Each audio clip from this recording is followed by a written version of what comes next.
Hello students, how are you? कैसे हो? तो आज करते हैं अपना नेक्स्ट क्वेश्चन। नेक्स्ट क्वेश्चन क्या है स्टूडेंट्स?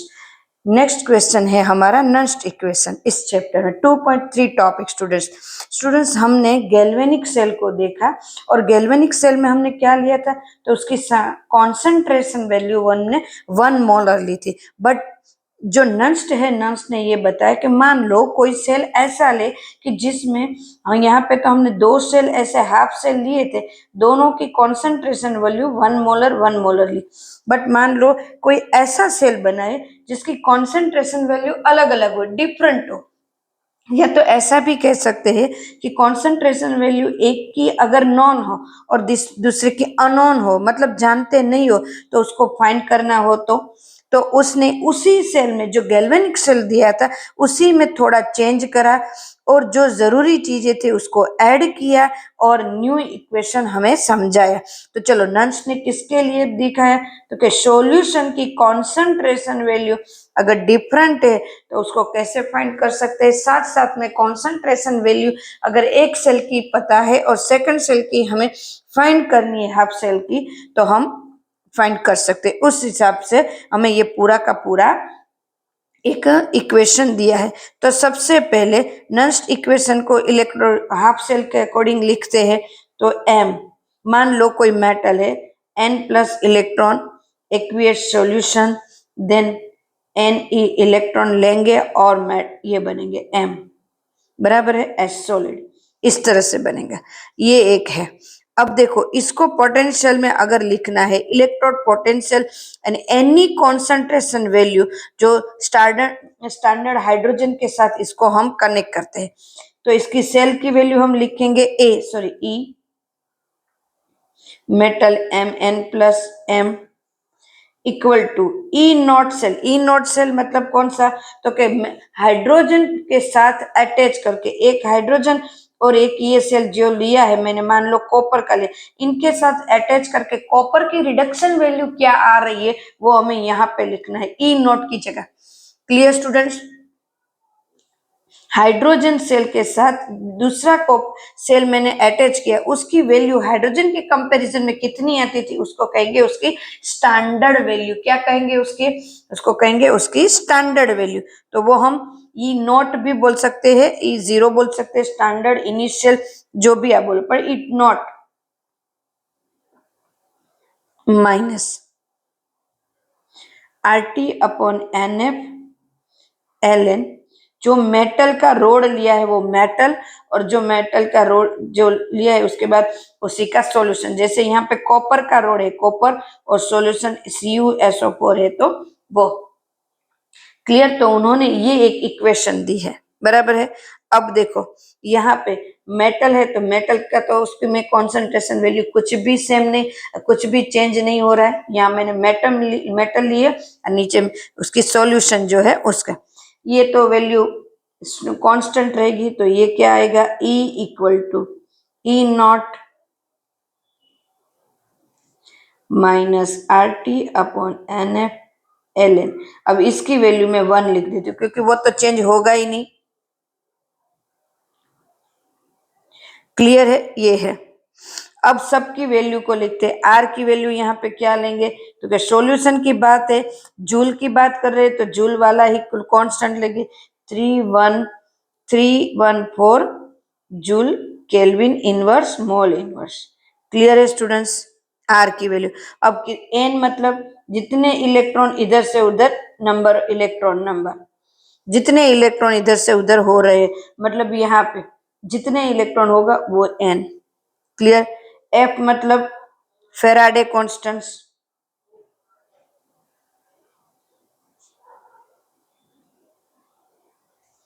कौन सा, 96487 कूलम मोल इनवर्स। ये टी टेम्परेचर केल्विन में जो दिया होगा वो इन केल्विन, बराबर, जो दिया होगा वो, बराबर। कॉन्सेंट्रेशन वैल्यू जो हमें जिस हिसाब से दी होगी वो M plus N, this is concentration. Find करनी है तो इस हिसाब से, दिया है तो उस हिसाब से, क्लियर है स्टूडेंट्स? मान लो एक सेल की बात करते हैं, चलो डेनियल सेल को ही लेते हैं। इन डेनियल सेल,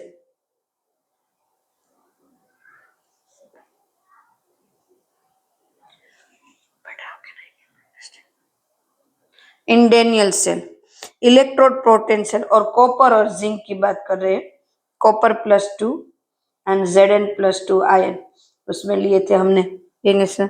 तो उसको अगर हाफ सेल को लिखना है तो किस तरह से इसमें लिखेंगे? इसमें तो इसमें लिखना है E Cu+2 Cu E0 Cu+2 Cu -RT/2F, क्योंकि 2 इलेक्ट्रॉन यहाँ पे है तो 2F Ln1n, जो भी कॉन्सेंट्रेशन वैल्यू ली होगी कॉपर की वो यहाँ पे लिखनी है।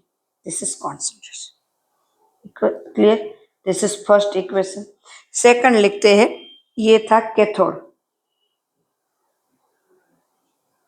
ये था cathode. Now anode,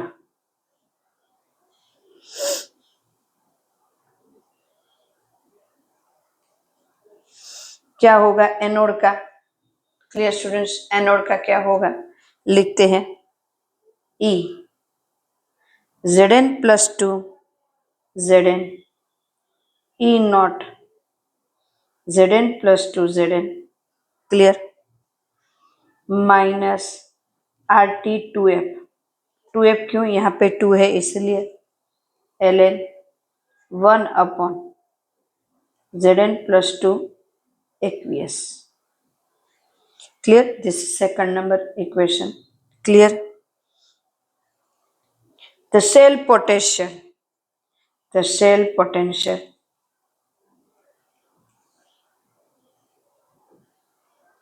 equal to E cell, उसको E cell कहते हैं, E cell equal to E copper minus E Zn। Clear? Now तो इसको किस तरह से लिखेंगे? E cell equal to E Cu+2 Cu minus E Zn+2 Zn, clear, equal to E0 Cu+2 Cu, minus करते दोनों को तो Cu की पहले इक्वेशन लिख लेते हैं, -RT/2F Ln। देखो Cu में से Zn को माइनस करना है, वही पूरी की पूरी रिएक्शन लिखनी है। Cu+2 एक्वियस सॉल्यूशन माइनस, अब Zn वाली लिखनी है, E0 Zn+2 Zn, यहाँ पे माइनस माइनस प्लस होगा, यहाँ पे प्लस, तो this is plus RT/2F Ln 1/Zn+2 aqueous। Clear?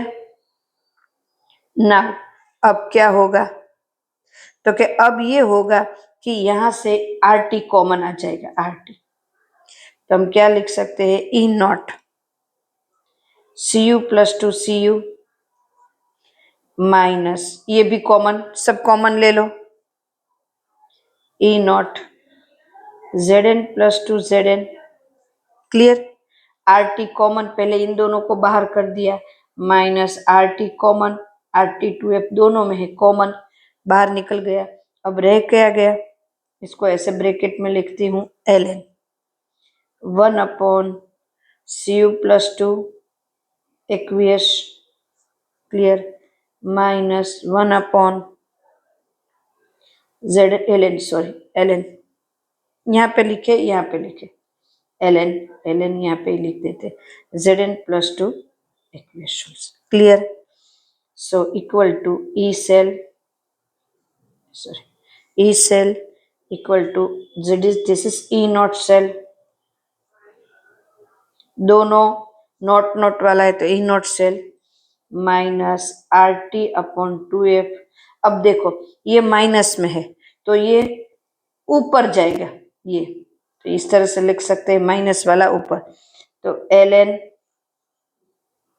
Zn plus 2 upon Cu plus 2 ऐसे लिखते हैं। क्लियर? तो ये है कॉन्सेंट्रेशन वैल्यू फाइंड करने वाला। इसके भी कॉन्सेंट्रेशन ये होगा एक्वियस में, ये भी एक्वियस। तो यहाँ पे एक की कॉन्सेंट्रेशन वैल्यू दी है, एक की कॉन्सेंट्रेशन वैल्यू हमें पता ही नहीं है क्या है, तो फाइंड कर सकते हैं। आर की वैल्यू पता है, टी की वैल्यू पता है 2, एफ की वैल्यू पता है, ई नॉट सेल स्टार्टिंग सेल है दिया है तो वो भी पता है। अगर कॉन्सेंट्रेशन वैल्यू मुझे फाइंड करनी है तो ये वैल्यू मुझे चाहिए, अगर ये दो दी हुई है तो ये वैल्यू चाहिए। अगर अलग अलग डिफरेंट कॉन्सेंट्रेशन वैल्यू है डिफरेंट, तो उसका ई सेल क्या होगा, तो हम इस हिसाब से इसको यहाँ पे कर सकते हैं कि डिफरेंट कॉन्सेंट्रेशन वैल्यू है तो ई सेल क्या है, और ई सेल दिया हुआ है तो यहाँ कॉन्सेंट्रेशन वैल्यू हम फाइंड कर सकते हैं। Clear students? नाउ अब मान लो यहाँ पे टी की वैल्यू हम 298 केल्विन रखते हैं, चलो, और यहाँ एन की वैल्यू तो 2 है ही, फेराडे की वैल्यू भी हमने जो लिखी थी वही लिखेंगे, बराबर है। कितना लिखा था फेराडे की वैल्यू हमने, तो क्या फेराडे की वैल्यू हमने जो लिखी उसकी 96487, इसको 9650 भी लिख सकते हैं कैलकुलेशन में। Clear students? आर की वैल्यू हमें पता है, सारी वैल्यू यहाँ पे पुट करते हैं तो क्या मिलेगा, ई सेल इक्वल टू हमें E naught cell minus 0.059 upon 2, F की वैल्यू भी रख दी। लोग को करने के लिए हमें किससे मल्टीप्लाई करेगा, 2.303, इनसे मल्टीप्लाई कर, जो भी इनकी वैल्यू है इनके साथ 2.303 को मल्टीप्लाई करो तो लोग Zn plus 2 and Cu plus 2 मिलेगा। क्लियर है स्टूडेंट्स? हमें कितना मल्टीप्लाई करना पड़ा, साइड में मैं करके देती हूँ इनकी जगह। तो क्या आर की वैल्यू पहले लिख देते हैं, आर की वैल्यू हमने क्या लिखी थी यहाँ पे 8.314 मल्टीप्लाई 298, नीचे 2 मल्टीप्लाई 196500, इससे साथ मल्टीप्लाई 2, इसके साथ मल्टीप्लाई में आप ले सकते हो, यहाँ पे लिखे 2.303, इन सब का मल्टीप्लीकेशन का वैल्यू ये आएगा, ये मल्टीप्लाई नहीं करना, ये यहाँ का यहाँ वैसे, तो ये आएगा। तो ये था हमारा जो उन्होंने कांस्टेंट दिया कि हम एक सॉल्यूशन के ऊपर से दूसरा सॉल्यूशन फाइंड कर सकते हैं। क्लियर है एकदम से? अब देखो नंस्ट इक्वेशन की एक बात करें, निकल और एजी में होगा तो वहां पे भी फाइंड कर सकते हैं, किसी में भी फाइंड कर सकते, बट एक मेरे पास एक एग्जांपल है, एक ये आपने 11th में इक्विलिब्रियम हमें सेंटेंस देखा है, Ne इलेक्ट्रॉन यहाँ से यहाँ जा रहा है, तो मान लो ये एक इक्वेशन है मेरे पास, वो इक्वल है, तो इक्विलिब्रियम कांस्टेंट भी हम इससे फाइंड कर सकते हैं। कैसे लिखना है, E cell minus E naught cell वैसा का वैसा minus R T upon N F वैसा का वैसा बराबर एल एन क्यू, यहाँ इसकी जगह क्या लेंगे, एल एन क्यू। अगर 2.303 से मल्टीप्लाई से ये कर लिया तो यहाँ पे log क्यू। क्लियर है? यहाँ पे उसको और भी डिटेल में करना है तो E naught cell minus R T upon N F L N, बहुत डिटेल में लिखना तो इसको ये लिख सकते हैं कॉन्सेंट्रेशन, पहले प्रोडक्ट की कॉन्सेंट्रेशन ऊपर आती है तो कॉन्सेंट्रेशन दिस इज मोल,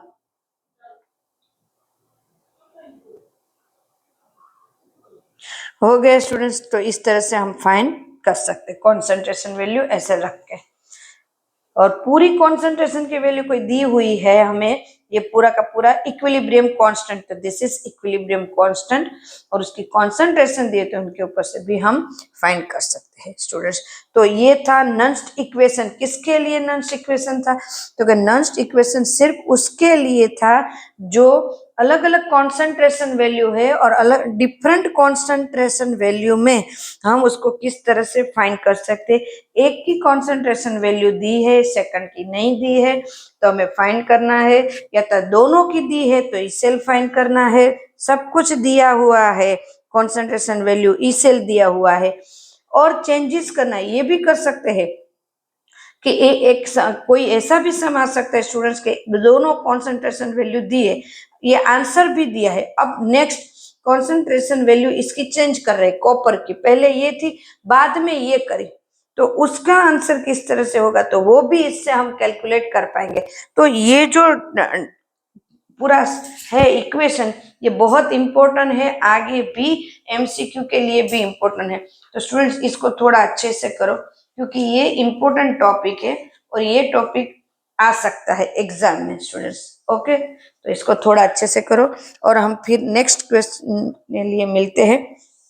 तब तक के लिए वीडियो को देखो, लाइक करो, सब्सक्राइब करो स्टूडेंट्स। हम फिर से मिलते हैं। कुछ भी डाउट है तो आप लिख के भेजो ताकि पता चले कि क्या डाउट है स्टूडेंट्स। वैसे तो मैं ऑलमोस्ट सिर्फ पढ़ाई की ही बात करती हूँ, कोई और बात करती नहीं हूँ, बट अब मेरे इंस्टा में भी वीडियोज आ रहे हैं, उनको थोड़ा देखो कि एग्जाम के टाइम कौन सी बातों को ध्यान रखना है। Clear students? तो चलो फिर से मिलते हैं। Take care, bye.